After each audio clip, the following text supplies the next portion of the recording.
De los temas y nuestros invitados para hoy lunes 26 de octubre aquí en Contacto Directo. Hoy nos acompañarán Freddy Carrión, defensor del pueblo, la violencia, una nueva forma de insurrección popular en la protesta social en América Latina. Y como resultado de esa violencia, un alto al péndulo electoral hacia la derecha. En el Ecuador, desde hace 12 meses que no se ha establecido quiénes fueron los responsables de los actos violentos en las calles, pese a haber claros indicios. Vamos a analizarlo. También estará con nosotros Aldo Mayno, subsecretario general de Educación Superior de la CENESID. Miles de bachilleres se quedan sin acceso a la universidad como resultado del examen Ser Bachiller, que sirve de filtro para este cupo limitado. Ahora la pandemia ha agregado un nuevo elemento, la educación a distancia, con sus problemas del acceso irregular al Internet. Lo vamos a revisar. La actualidad, los protagonistas, el análisis y la información en Contacto Directo.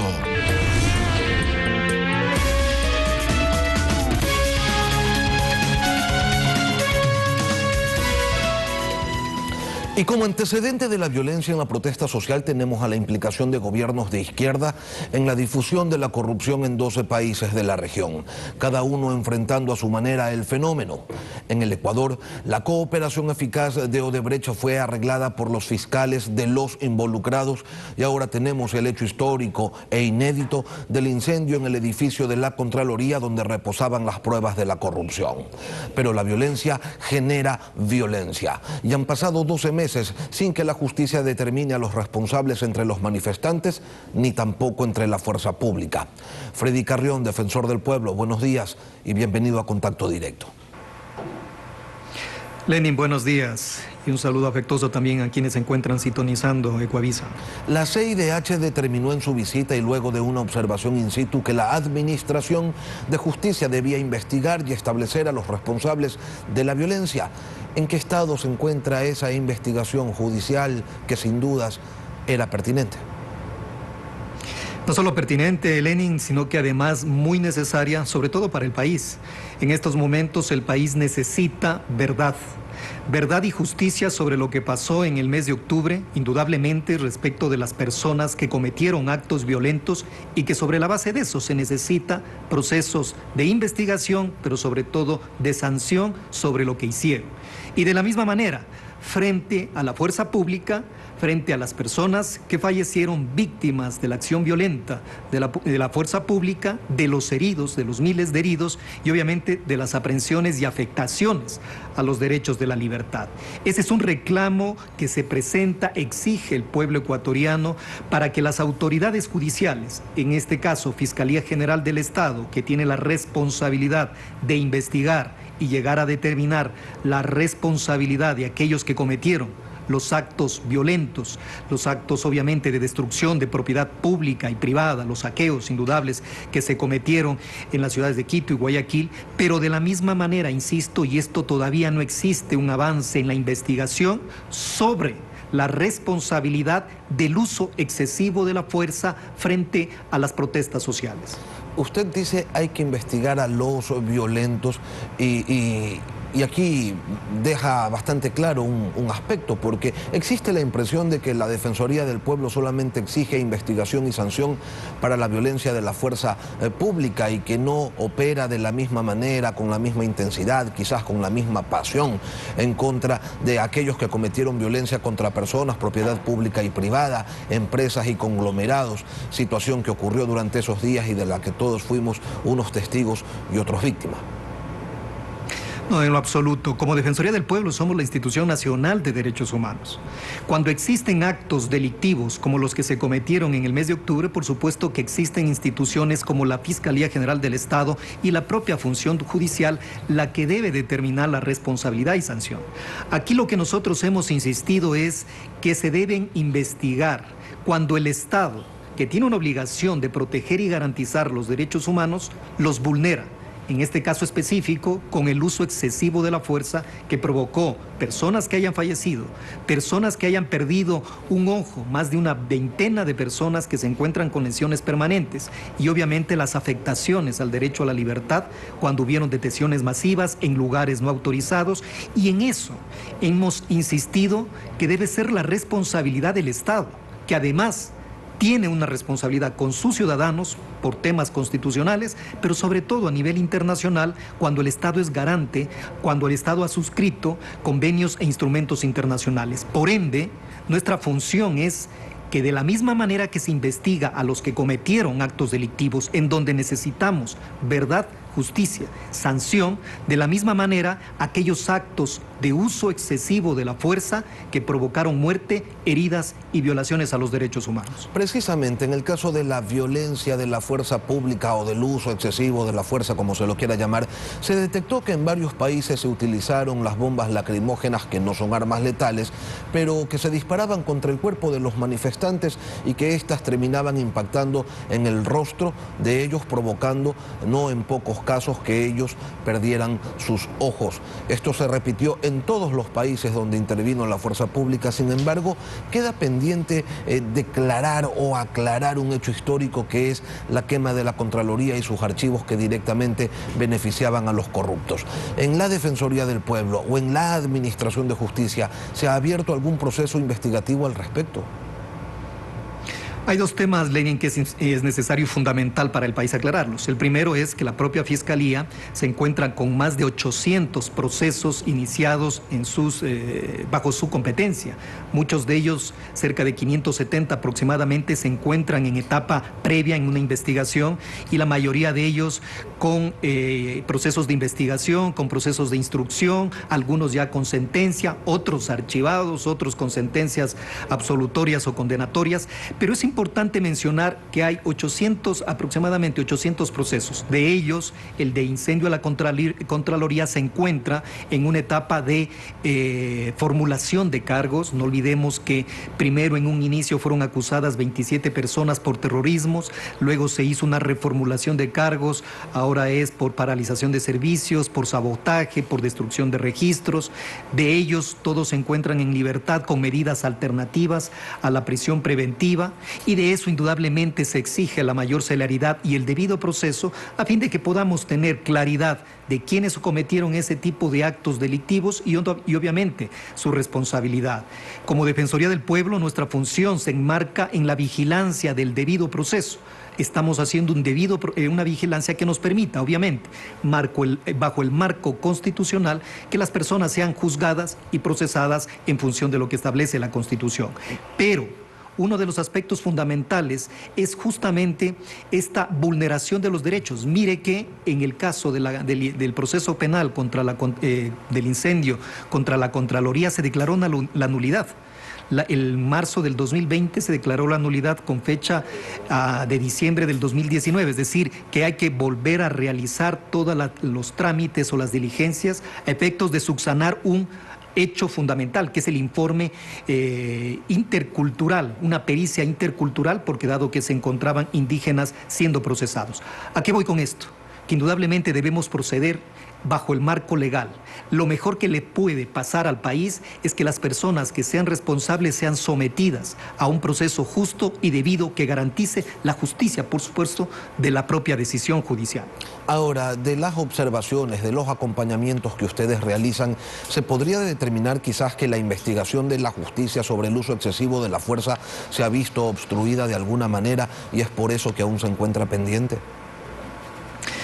En eso nos ha preocupado muchísimo, Lenin, por una sencilla razón. De estos procesos penales o de estas investigaciones, 800 aproximadamente, que tiene a cargo la Fiscalía, exactamente estamos hablando de unas 19 procesos en contra del uso excesivo de la fuerza, de la responsabilidad de los miembros de la fuerza pública, cuando Creo que en los hechos, en los informes que ha emitido, por ejemplo, la CIDH, ha llegado a determinar que el uso excesivo de la fuerza existió, que las personas que fallecieron por acciones violentas de la fuerza pública, los múltiples heridos, las personas privadas de su libertad de forma arbitraria y ilegal, determinan ese uso excesivo de la fuerza, en donde, desde el punto de vista judicial, no ha avanzado en el proceso de investigación. 19 de 802 procesos en los cuales se encuentran involucrados, obviamente, miembros de la fuerza pública para determinar el caso de las muertes, el caso de las personas que fueron heridas con un ojo, lo que usted mencionaba, armas no letales, como los gases lacrimógenos fueron utilizados con un objetivo letal al ser disparados directamente con el cuerpo. Ese es el caso, por ejemplo, de Gabriel Angulo, en el cual obviamente se llegó a determinar que falleció víctima de un objeto contundente disparado directamente contra su humanidad. Todos esos hechos exige el país verdad, exige el país una justicia reparativa, de tal manera que el Estado llegue a determinar a los responsables y de esa manera también podamos reparar a las víctimas de las violaciones a los derechos humanos. Pero yo le pregunto, doctor, si es que existe o no una obstrucción y si es que esta obstrucción ha sido operada por el gobierno. Bueno, eso es muy difícil llegar a determinar que ha sido una obstrucción de parte del gobierno. Lo que nos preocupa es que no existan los avances necesarios sobre la investigación de la responsabilidad de la fuerza pública. Es ahí en donde, como institución de derechos humanos, porque nuestra preocupación es cuando el Estado, responsable de la protección de los derechos, se convierte en el agresor, vulnera esos derechos, es por ello que creamos, la Comisión de la Verdad, que está próxima a sacar sus informes, en donde sí se llegará a determinar la responsabilidad de un Estado, la responsabilidad del gobierno al hacer uso de la fuerza en contra de las protestas sociales y que indudablemente generaron víctimas, fallecidos, heridos y afectaciones a ciertos derechos de los ciudadanos ecuatorianos. Claro, solamente se analiza una arista, ¿no? Lo cierto es que al final de esta historia y transcurrido un año completo no tenemos resoluciones, no hay determinación de culpables, hay una sensación de impunidad y de eso se terminan aprovechando los instigadores de la violencia que hasta el momento no han sido sancionados. Entonces, ¿qué es lo que finalmente tenemos los ecuatorianos entre las manos? Impunidad, no hay sanción, no hay justicia, doctor Carrión. Aparentemente que cuando uno ve los hechos a un año de lo que sucedieron y que aún no existan responsables de los dos lados, de quienes cometieron actos violentos como de quienes usaron la fuerza de una manera excesiva, por supuesto hay esa sensación de impunidad que indudablemente genera en el promedio medio ecuatoriano de que aquí no pasa absolutamente nada. Los esfuerzos que hacen instituciones internacionales de organizaciones de derechos humanos como la CID, como Naciones Unidas, y en el caso ecuatoriano, en el caso nacional, la Comisión de la Verdad, van en orden a justamente desvirtuar esa sensación o esa percepción de impunidad, porque lo que se exige de parte de las autoridades competentes, Fiscalía, Función Judicial, pero también del propio gobierno, Lenin, es asumir la responsabilidad de lo que pasó en octubre. Aquí no se pretende justificar lo que se hizo un año, diciendo que se lo hizo dentro del marco de la ley, porque la democracia, la defensa de la democracia no va en contra de los derechos humanos, más bien, al revés, la democracia exige el respeto de los derechos humanos y cuando se ha utilizado la fuerza de una manera excesiva, más allá de los límites, más allá de la concepción que establece constitucionalmente y legalmente el uso adecuado de la fuerza, es ahí donde el país exige de parte del gobierno responsabilizarse por lo que pasó en octubre, de la misma manera que exigimos de parte de las autoridades judiciales también responsabilizar por los actos violentos para que esto, Lenin, nunca más vuelva a pasar. Sí, y sin duda en la ciudadanía, quizás no en el gobierno, pero en la ciudadanía está bastante claro que la defensa de la democracia no se puede excusar en esto que eufemísticamente se ha llamado el excesivo uso de la fuerza, pero de igual manera en la ciudadanía está bastante claro que la protesta social no se puede escudar o tomar como bandera la violencia callejera, en algunos casos generalizada. ¿Cómo conciliamos y cómo hacemos que estos conceptos, que estas ideas terminen asentadas en hechos prácticos, en situaciones fácticas, para que efectivamente, tal como usted lo señala, doctor Carrión, no vuelva a pasar? Uno de los aspectos fundamentales es que la protesta, primero, es un derecho. Por supuesto, la protesta pacífica. No podemos permitir la actitud violenta que desnaturaliza a la protesta, ni mucho menos justificar la violencia para tratar de reprimir de la misma forma violenta. En este aspecto, la CIDH y organismos internacionales han sido muy claros cuando llegan a decir que actos violentos dentro de una protesta convocada por organismos sociales, en este caso inclusive pueblos y nacionalidades indígenas, no la convierte necesariamente en violenta para que el Estado actúe con la misma violencia de ciertos actos de la protesta que se han convertido en violentos. Ese es un principio fundamental, porque el Estado tiene el uso de la fuerza y por lo tanto debe actuarlo en el marco de la ley. Pero la protesta, insisto, Lenin, tiene que ser pacífica. De lo contrario, no podríamos asegurar o no podríamos garantizar que la protesta convertida en violencia se convierte en un derecho, bajo ningún punto de vista. La protesta en todos sus niveles debe ser pacífica y el gobierno debe permitir, además, el ejercicio de la protesta en estas condiciones. Freddy Carrión, defensor del pueblo, gracias por acompañarnos esta mañana aquí en Contacto Directo. Un gusto, Lenin.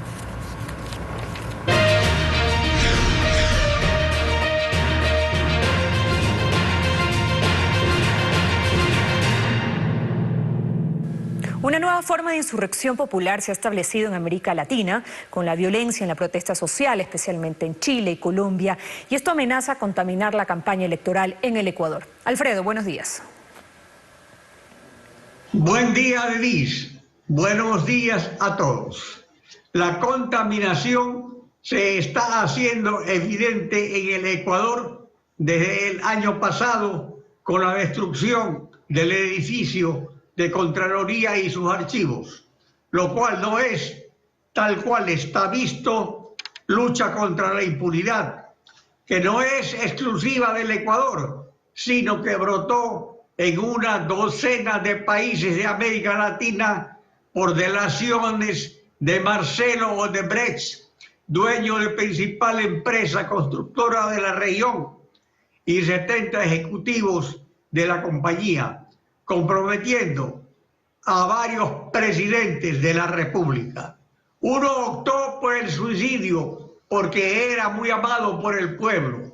Otros se entregaron a la justicia y otros se dieron a la fuga. Pero las elecciones que se han venido sucediendo en Brasil, Colombia, Chile, Uruguay, inicialmente Argentina, contra líderes de izquierda que exaltaban al Estado al cual desvalijaron, ahora ofrecen en Bolivia y Ecuador una oportunidad de impunidad a estos líderes populistas con el retorno al poder de algunos. En el Ecuador, para la próxima campaña electoral, hay eslogan de fulano delincuente, sutano presidente, anunciando con trompetas que el objetivo del próximo gobierno es salvar al delincuente, no al pueblo. Sería desastroso para la moral pública que se abracen pasionalmente ofertas demagógicas. Vamos a una pausa y al volver, en febrero pasado, antes de la pandemia, se anunció un aumento de cupos en las universidades. ¿La pandemia paró estos nuevos cupos? Vamos a revisarlo el tema con Aldo Mayno, subsecretario general de Educación Superior de la CNESID. Ya regresamos.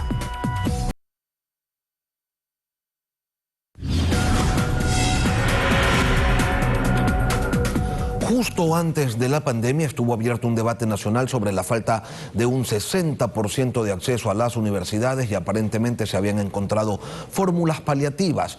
Para dialogar sobre ello nos acompaña Aldo Mayno, subsecretario de Educación Superior de CNESID. Buenos días y bienvenido a Contacto Directo. Hola, muy buenos días, Lenin. ¿Cómo estás? ¿Cómo es posible que después de 10 años en los que la propaganda oficial del correísmo nos habló de inversiones, de cientos de millones de inversión, justamente para garantizar el acceso de los jóvenes a las universidades, tengamos esa cifra, 60% de jóvenes que no pueden ingresar a las universidades? ¿Qué es lo que pasó? ¿Se nos ha mentido o algo ha cambiado de forma tan radical que las inversiones de aquel momento que se nos dijeron que se habían hecho ya no resultaron suficientes? Bueno, sí, yo creo que efectivamente, estadísticamente, en los años en donde hubo mayor inversión y recursos en la educación superior fueron los años en donde menor matrícula existió. Esto fue año 2014, 2015. Imagínese usted, hoy en día con menores recursos hemos logrado incrementar en este gobierno, en la Secretaría de Educación Superior, un número considerable de cupos que esperamos pueda paliar naturalmente la demanda que existe de tantos jóvenes, chicos y chicas que están muy deseosos de acceder al sistema de educación superior. Sí, cuando hubo mayor inversión, hubo menos acceso a las universidades, es porque el problema no es de plata. ¿Cuál es el problema entonces? Bueno, en su momento se buscó crecer en infraestructura y no necesariamente enfocarse en la calidad del gasto, ¿no? Entonces, creo que definitivamente a través de una política pública adecuada uno puede, sí, reestructurar, guiar ese gasto de una manera en la que tenga el impacto adecuado, que sea a fin de cuentas el usuario final, quien es el estudiante en el caso de la educación superior. La búsqueda de soluciones parciales en las que ustedes estaban trabajando a inicios de año, ¿terminó siendo afectada por la pandemia? Entiendo que sí.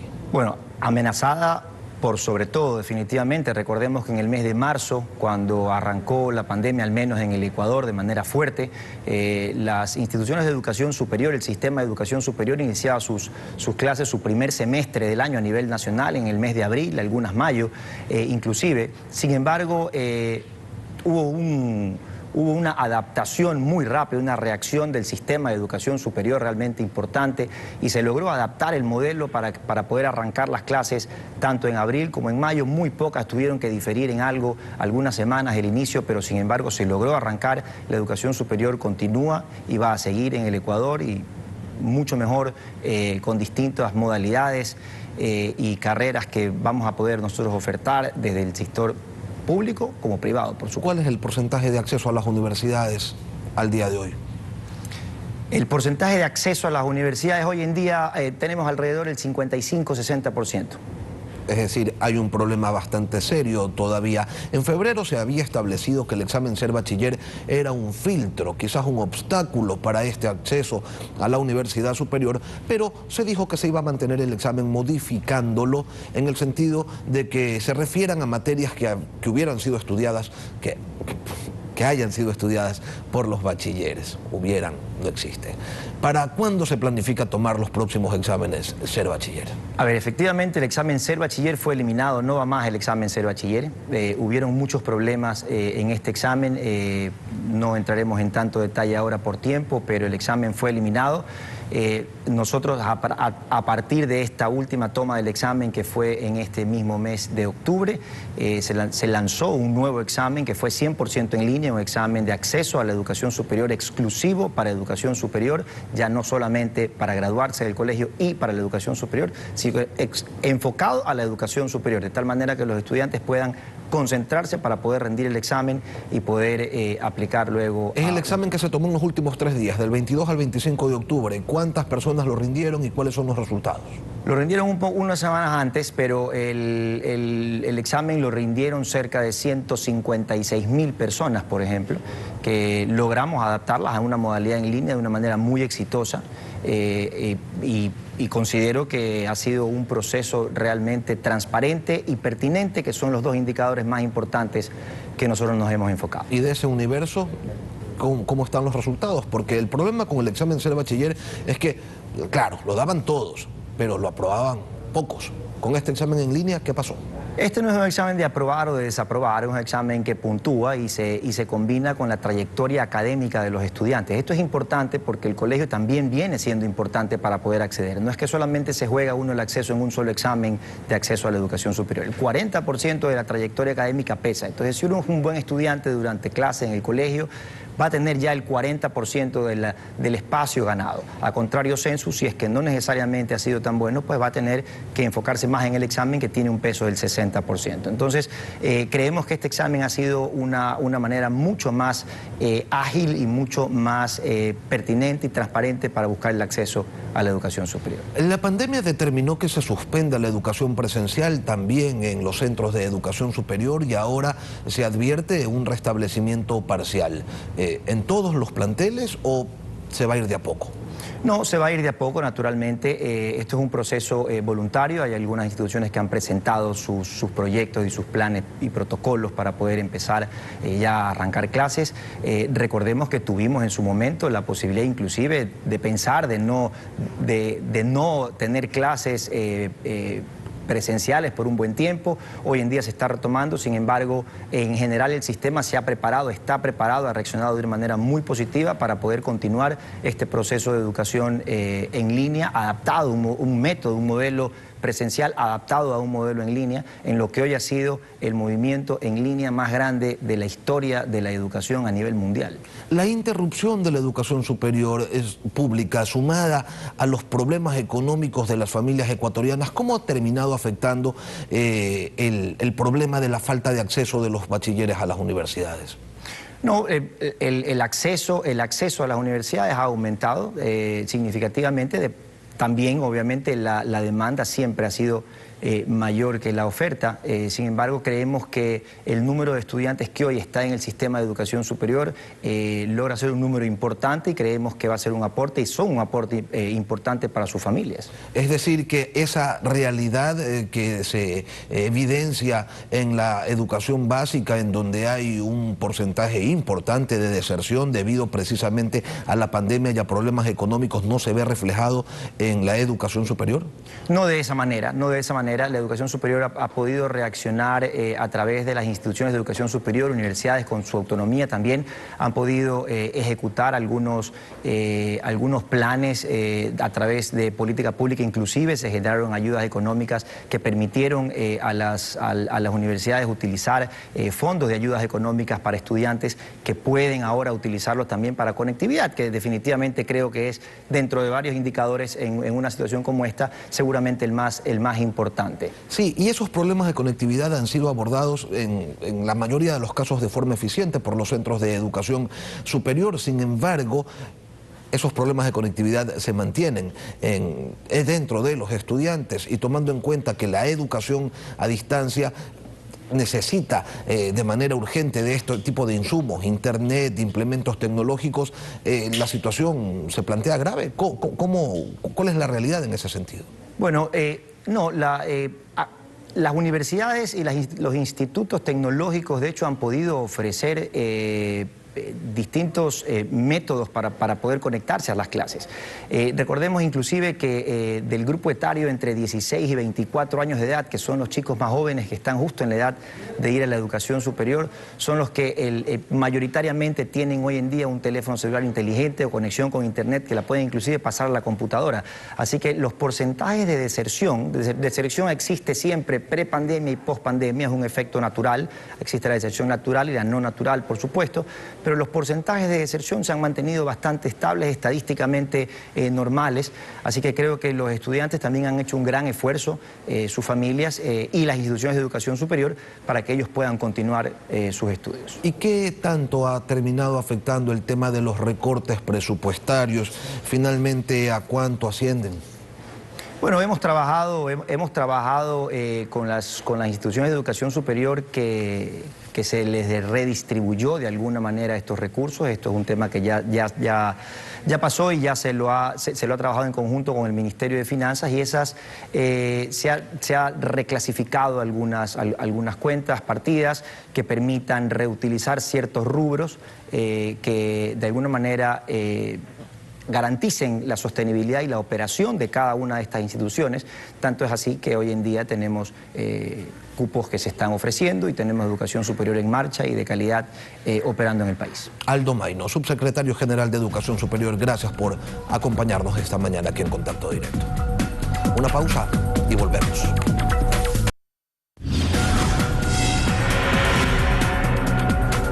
Es momento de despedir Contacto Directo, pero ya viene Televistazo en la comunidad. Las noticias continúan aquí en Ecuavisa. Manténgase en nuestra sintonía.